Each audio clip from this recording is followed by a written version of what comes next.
अस्सलाम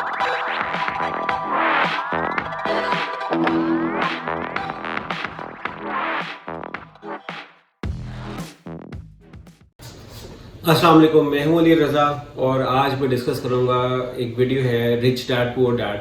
बड़ी मशहूर वीडियो है, बड़ी वायरल हुई हुई है उसके हवाले से कि उसमें 10 इंपॉर्टेंट लेसन, ये 10 पैसों के हवाले से क्या मशहूर सबक हैं जो कि इस वीडियो से हमें आम जिंदगी में मिल सकते हैं। So let's get started with it.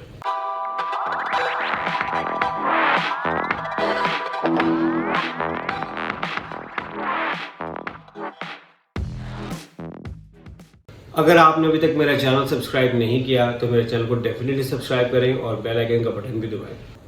पहला तरीका वो ये पहला पॉइंट वो rich dad poor dad book से मिलता है। वो ये बोलता है कि lack of money is the root of all evils, यानी कि पैसों की कमी होना इज़ द मेन वो गठ जड़ है जिसकी वजह से बहुत ज़्यादा मुश्किलात आ जाती हैं। डेफिनेटली सुना तो होगा कि जनाब मर्सिडीज़ में बैठ के जो है ना रोना बेहतर है निस्बतन मेहरान या मोटर बाइक के ऊपर रोने से। आई नो कि Mehran itself is a luxury और वो भी गाड़ी है, बट मैं एक मिसाल दे रहा हूँ कि मोटर बाइक पे रोने से या पैदल रोने से बेहतर है कि बंदा मर्सिडीज़ में बैठ के रो ले। सो पैसा होना बहुत ज़्यादा प्रॉब्लम्स का हल करता है। अब ये है पहला पॉइंट जो इस बुक का है, जो in self is very good. दूसरा पॉइंट है वो है focus on financial education. Book ये कहती है कि हम लोग अपने स्कूल में एजुकेशन तो लेते हैं बट हम कोई फाइनेंशियल एजुकेशन नहीं लेते। हम पैसों के हवाले से पैसा एजुकेशन नहीं लेते। पैसे को कैसे मैनेज करना चाहिए, कैसे पैसे से पैसा बनाना है और उससे इम्प्रूव होना है और उसके साथ बिजनेस करना है और उससे अमीर होना है, ये बहुत इंपॉर्टेंट चीज़ है। और ये फाइनेंशियल एजुकेशन हमें मिलती नहीं है हमारे स्कूल्स में, कॉलेजेस में और यूनिवर्सिटीज़ में। मैं ये नहीं कह रहा डिग्रीज अच्छी नहीं, डिग्रीज आर वेरी गुड और डिग्रीज के बहुत ज़्यादा बेनिफिट्स हैं, बट यहाँ पे पर्टिकुलरली रेफर कर रहा हूँ फोकसिंग ऑन फाइनेंशियल एजुकेशन जो ये बुक बता रही है। थर्ड पॉइंट जो ये बुक कहती है वो कहती है कि rich don't work for money. पैसों यानी कि अमीर लोग पैसों के लिए काम नहीं करते। मिडिल क्लास और लोअर क्लास लोग हैं जो पैसों के लिए काम करते हैं।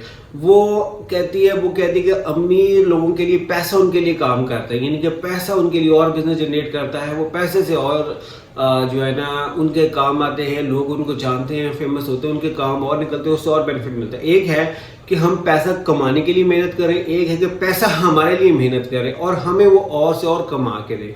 अमीर लोगों का फोकस इस चीज़ के ऊपर होता है कि उनका पैसा उनको और कैसे कमा के देगा, बजाय ये कि वो सारा टाइम लगे रहे पैसे कमाने के ऊपर। नेक्स्ट पॉइंट जो वो ये बुक कहती है वो ये कहती है कि जो अमीर लोग हैं उनका फोकस होता है कि हम एसेट्स कैसे बनाए जाए और गरीब लोगों का फोकस होता है कि पैसा को खर्च कैसे किया जाए। मिसाल के तौर पे वो कहती है जी जो गरीब आदमी है, ये मिडिल क्लास लोअर क्लास आदमी है, वो कहते हैं कि जी उसका ज़्यादा फोकस है मोबाइल ले ले, गाड़ी ले ले, तो ये उसकी डेप्रिसिएशन है, ये उसकी अप्रिसिएशन नहीं है, डेप्रिसिएशन है, यानी कि उसके पैसे उसमें डेप्रिशिएट हो रहे हैं, इन्वेस्ट नहीं हो रहे, ये उसकी लायबिलिटी बन रही है, यानी कि लायबिलिटी मतलब खर्चा है जो बन रहे हैं।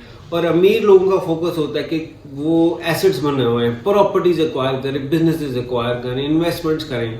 सो ये फ़र्क है जो ये बुक कह रही है कि जो रिच और गरीब लोगों में ये फ़र्क होता है कि एक एसेट्स बनाने पर फोकस करता है और एक अपनी लायबिलिटीज बनाने के ऊपर फोकस करता है। एक और बात इस बुक में बोली गई थी कि the single most powerful thing in our self is our mind. If you train it well we can earn it well. अगर हम अपने जहन को पॉलिश करें और उसको जहन को अच्छा बनाएं तो हम उससे बहुत कमाई कर सकते हैं। फिर जो अगला पॉइंट वो ये बुक कहती है वो कहती है कि आप अपनी डर और खौफ से कैसे खेलते हैं। अमीर और गरीब लोगों में फ़र्क यही है कि गरीब लोग डरते रहते हैं अपने मुश्किलात से, अपने डर से कि ये आएगा तो क्या होगा। अमीर लोग कहते हैं कोई गल नहीं, हम देख लेंगे, देखा जाएगा, होगा, मैं मुकाबला करूंगा, मैं अपने आप को उसके मुताबिक एडजस्ट करूंगा, मैं अपने आप को उसके मुताबिक इंप्रूव करूंगा।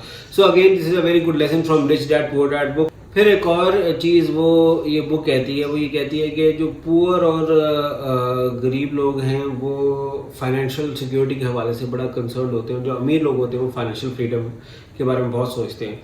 यानी कि जो गरीब बंदा है वो जॉब इसलिए छोड़ता है बिकॉज उसकी सिक्योरिटी है कि अगर उसके पास जॉब नहीं होगी तो वो क्या करेगा। और जो अमीर लोग हैं वो बिजनेस में पैसा लगाते हैं और फिर उसमें उनको डर भी नहीं होता बिकॉज ज़्यादातर क्या हो जाएगा, नुकसान हो जाएगा, बट उनके पास उनको फेयर नहीं होता, डर नहीं होता इस चीज़ का कि वो जो है वो फाइनेंशियली आज़ाद होकर खेलते हैं। और अगले जो गरीब लोग उनके पास डर होता है। हाँ ठीक है, हर एक जगह ये प्रैक्टिकली पॉसिबल नहीं है, but again this is a very valid point जो इस बुक में लिखा हुआ। हर अमीर आदमी ने कभी न कभी पैसे गंवाए हैं। देखिए जो बंदा रिस्क लेता है, रिस्क टेकर होता है, हर प्रोजेक्ट कामयाब नहीं होता। हर इब्तदा ही जो है ना नाकामी से होती है। मुझे तो वो नहीं भूलता कि वो गूगल के सीईओ ने कहा था कि it's a kind of achievement के इन सिलिकॉन वैली को अगर आपको स्टार्टअप बनाया और जल्दी फेल हो जाए, कुछ ना करने से कुछ करना बेहतर है। उस करने के लिए रिस्क लेना पड़ता है और ठीक है पैसे लूज होते हैं मगर तजर्बा मिलता है और उसमें दोबारा कॉन्फिडेंस आता है, नहीं आई कैन डू इट। जो मैंने गलतियां सब की थी मैं अगली दफ़ा ना करूँ, उसको मुताबिक करूँ। ये वो चीज़ है जो एक फ़र्क करती है अमीर और गरीब में। अमीर जो गरीब आदमी बेचारा है वो ये रिस्क नहीं ले पाता, वो पंगा नहीं ले पाता, उसके पास बहुत ज़्यादा डर होता है, फैमिली का, घर का, डिफरेंट फाइनेंशियल प्रेशर्स होते हैं बच्चों के हवाले से। मतलब मैं प्रेशर्स गलत नहीं कह रहा मगर मैं सिर्फ फ़र्क बता रहा हूँ जो ये बुक कह रही है। फिर ये बुक कहती है कि सराउंड योरसेल्फ विद विनर्स। देखिए वो एक मशहूर कहावत है ना, a man is known by the company he keeps. So अगर आप अपने आप को सराउंड करें लोगों के साथ जो जीतना चाहते हैं, जो जीते हैं, ताकि आप भी कामयाब हो सकें, आप भी जीत सकें, आप भी अच्छा सोचें। देखिए पॉजिटिव सोचने के लिए पॉजिटिव लोगों के पास बैठना पड़ेगा। नेगेटिव माइंड लोग नेगेटिव कीड़े निकालेंगे, हर बार में कीड़े निकालेंगे और वो कीड़े फिर इंसान के अंदर भी जाते हैं, वो भी फिर नेगेटिव सोचते हैं। अगर आपने कुछ बनना है, कुछ करना है तो फिर आपको पॉजिटिव सोचना पड़ेगा, बड़ा सोचना पड़ेगा। सो ये था मेरा vlog on 10 lessons from the book Rich Dad Poor Dad। कैसा लगा अपना फीडबैक जरूर दीजिएगा। Thank you so much for watching it out.